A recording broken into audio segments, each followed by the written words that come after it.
new trove of files from the investigation into Jeffrey Epstein was released by the U.S. Justice Department on Friday. That's after months of wrangling and rebellion by some of President Donald Trump's staunchest supporters over his.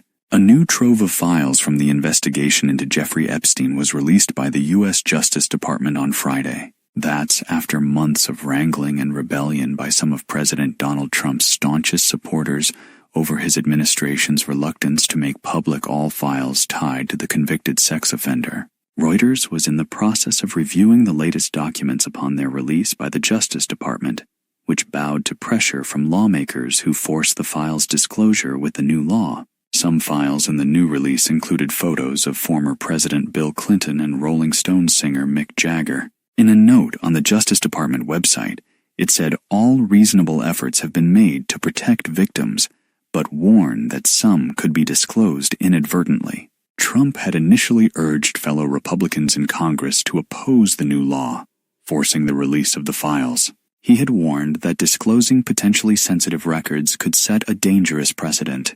However, many of his voters accused the Trump administration of covering up Epstein's ties to powerful people and hiding details surrounding his 2018 death in a Manhattan jail, which was ruled a suicide.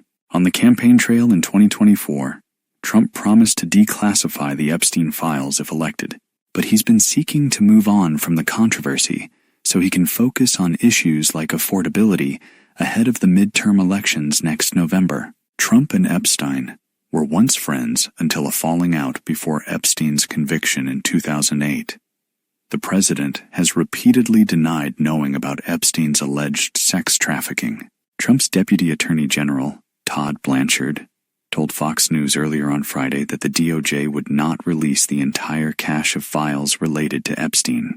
He said he expected hundreds of thousands more to be released in the coming weeks, as the department reviewed them to protect victims' privacy. The Justice Department on Sunday restored a previously approved photo of U.S. President Donald Trump from the Jeffrey Epstein files.